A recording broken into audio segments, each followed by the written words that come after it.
Si je peux rebondir, tu as soulevé un très bon point pour les artistes et pour les managers, pour les équipes d'artistes qui sont là. C'est l'authenticité. En réalité, c'est vraiment un point sur lequel il faut insister. Il est bénéfique pour l'artiste d'être lui-même et de ne pas être une copie de quelque chose d'autre. Ça, c'est un premier point.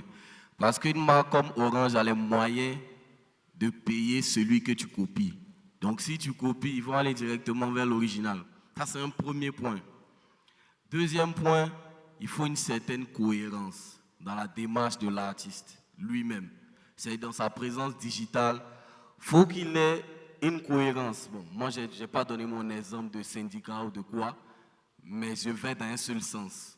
Je ne cherche pas à plaire à tout le monde juste pour des belles oreilles ici, je vais dire quelque chose. Non, je dis mon truc, je dis ce que je pense. Si ça plaît, tant mieux. Ça ne plaît pas, tant pis. Mais c'est moi, c'est ma personnalité, je suis authentique.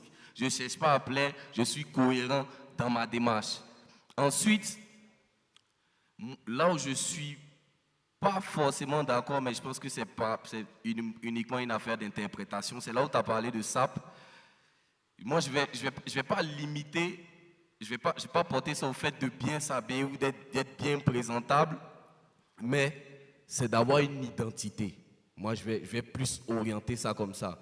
Parce que il peut avoir un artiste, je sais pas, il y a le grand Yannick Noah qui porte jamais de chaussures. Ça peut être mal interprété, mais c'est son identité. Voilà, ça, c'est pas forcément une affaire de sap, je vais dire, mais c'est vraiment une identité artistique et personnelle.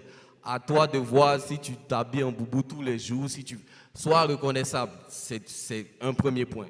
Ensuite, là où je vais arriver, c'est vraiment sur la présence digitale.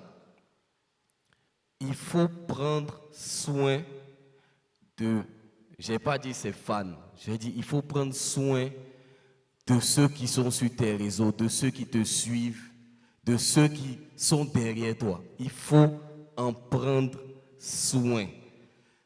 L'image de l'artiste, c'est l'artiste, je décide, je fais ce que je veux, les gens vont me suivre.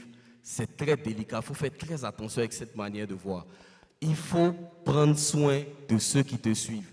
Parce qu'au final, la marque, quand elle vient, c'est vrai, elle vient pour ta personnalité, elle vient pour ton truc, mais elle vient quelque part pour ce que tu vas drainer comme audience. Elle vient quelque part pour le public, pour la fanbase, quoi que tu draines.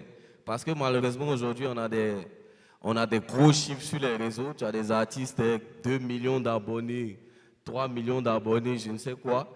Mais en vrai, c'est vraiment du chiffon. Parce que les gars, ils sont juste venus parce qu'il y a eu un buzz, ils se sont abonnés tous. Mais personne ne prend le temps de se désabonner. Moi, si je veux voir, il y a un discours avec tel ou tel artiste, bon, j'ai envie de voir de quoi ça parle, je m'abonne. Quand le discours passe, je ne me désabonne pas. Donc, tu crois que je t'aime, mais je ne t'aime pas. Je suis là juste parce qu'il y a eu quelque chose. Donc, il faut vraiment prendre soin de sa communauté. Il faut nourrir cet échange-là. Parce qu'au final, c'est ce qui va faire la réussite des campagnes, moi je pense. C'est ce qui va faire la réussite des campagnes parce que tu vas apporter de vrais chiffres. Quand tu mets 5, moi je préfère, hein, ça je dis aux artistes, cessons de tout faire pour gonfler nos abonnements, pour gonfler nos abonnés. Ça ne sert à rien, rien du tout. 10 abonnés fidèles valent mieux que 1 million d'abonnés en chiffon. Ça, c'est moi qui dis. C'est vrai que ce n'est pas joli d'avoir 50 abonnés quand on vient sur ta page, mais si c'est 50 là, quand tu donnes un mot d'ordre, quand tu dis, ah, aujourd'hui c'est temps, je sors mon clip, allez voir tel produit, allez voir tel. Quand ils suivent, même si c'est 50 personnes, ces 50 personnes-là ont de l'importance, c'est ces 50 personnes qui créent le poids. Tu as 1 million d'abonnés, tu vas vers les marques ou bien la marque te contacte. Bien souvent, il y a des marques, moi j'ai déjà vu des gens qui m'ont contacté. Ils n'ont même pas demandé, je sais pas, le taux d'interaction, rien. Ils ont juste, eux-mêmes, ils m'envoient les captures de mes abonnés. Ah, on a vu que tu as des abonnés comme ça, on a envie de faire tel. Mais je dis, mais vous n'êtes pas sérieux? Vous n'allez pas en profondeur. Et si ça, c'est que du fake. Et si j'ai gonflé mes trucs? C'est moi maintenant qui leur demande.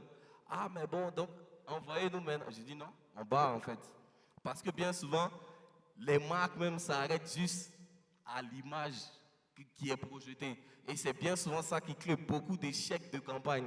Parce que moi, l'artiste, bah, si moi j'ai des abonnés, je ne vais pas aller dire à la marque, mais en vrai, moi, je n'ai pas un gros taux d'interaction. Hein. En vrai, j'ai pas, on va aller. Et au final, quand la campagne est un échec, c'est les deux, c'est et la marque et l'artiste qui en pâtissent. Parce que tout d'un coup, on va se rendre compte qu'effectivement, cet artiste-là, il fait beaucoup de bruit sur les réseaux, mais il ne convertit rien en fait. Quand on l'utilise, ça ne convertit pas, il n'y a pas d'achat, il n'y a pas de... ça ne draine rien. Et au final, toi-même, pas dans ton estime de soi, mais dans ta crédibilité vis-à-vis des marques, ça descend. Et au final, on perd. Voilà. Marie-Laure, excuse-moi.